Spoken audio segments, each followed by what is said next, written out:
T'as ce fameux regard coupable, ce regard qui dit que le chien avoue tout, que c'est lui qui a détruit le canapé, que c'est lui qui a uriné, qui a fait ses cacas, qui a mangé votre pizza qui était sur le salon laissée à l'abandon. Il le sait, il avoue tout.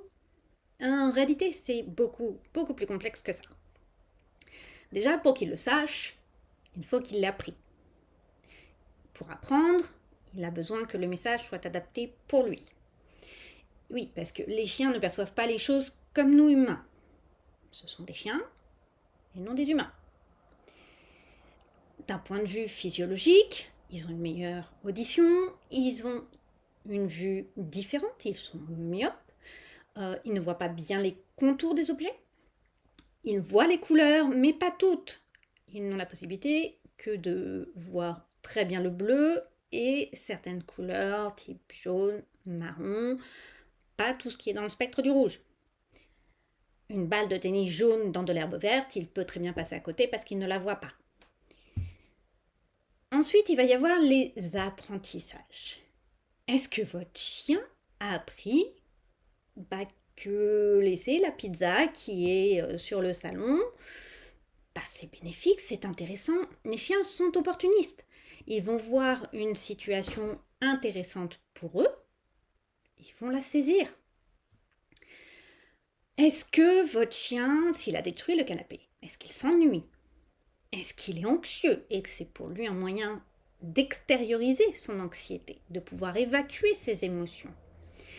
Est-ce que s'il y a de l'urine ou des excréments, il s'agit d'un chiot qui en fait n'est pas assez sorti, pas assez souvent, ou trop stimulé dehors et qui n'a donc pas fait ses besoins dehors? Est-ce que le libre accès au jardin est trop important, il n'apprend pas vraiment à se retenir? La problématique du regard coupable, c'est qu'on en fait quelque chose de très humain. Le chien, à l'heure actuelle, si on veut être honnête intellectuellement, nous ne savons pas si les chiens sont capables de ressentir de la culpabilité ou non. Donc je n'irai pas dire que les chiens ne sont pas capables de se sentir coupables comme ils ne sont pas incapables de se sentir coupables. Par contre, ce dont on est sûr, les photos que vous voyez sont des photos extraites de vidéos sur lesquelles les gens s'amusent beaucoup à voir l'air coupable du chien. C'est amusant, il reconnaît tout, il a l'air tout penaud, il a l'air tout... Ouh là là. Sauf que la vérité, si on prend la photo là, le chien a les oreilles en arrière, les yeux plissés. Ce ne sont pas des signes qu'on peut reconnaître de culpabilité, mais des signes d'inconfort. Le chien là, c'est idem. Il a un corps qui met plutôt bas, les yeux plissés, il se met contre un mur, contre un frigidaire. Les deux autres chiens, on est... Alors celui qui est là et celui qui est là-bas sont cachés. C'est ce qu'on appelle de l'évitement. Ce dont on est sûr actuellement, c'est que les chiens vont réagir à notre réaction d'humain.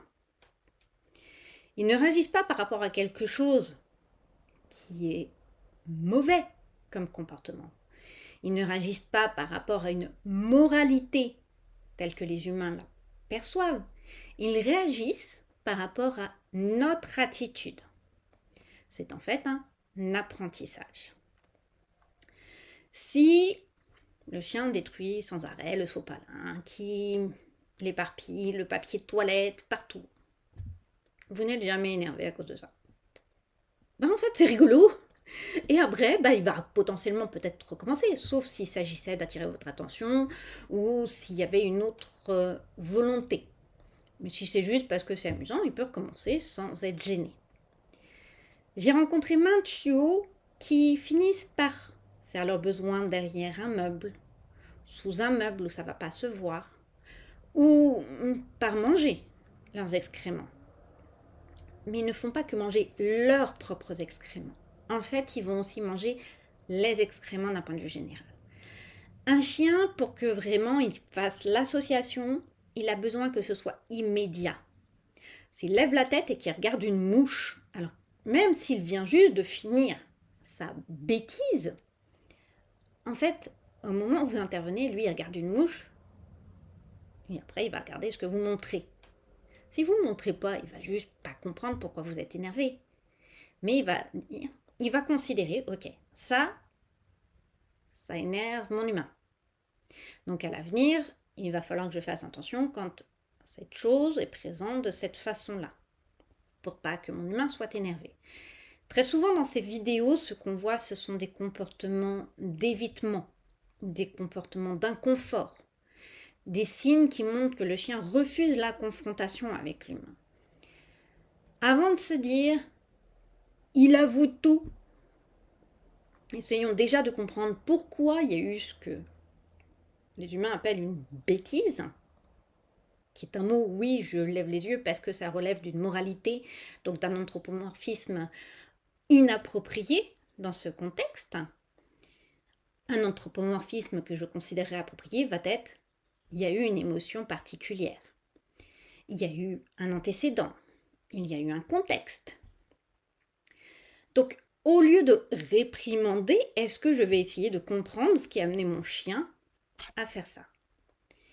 Par ailleurs, dans certaines de ces vidéos que j'ai pu voir, les gens vont être en même temps à rire de la réaction penaude du chien. Ça envoie un message extrêmement confus, justement, au chien. Vous êtes à la fois énervé et en même temps vous riez. Le rire étant censé valider le comportement. Et en même temps vous énervez.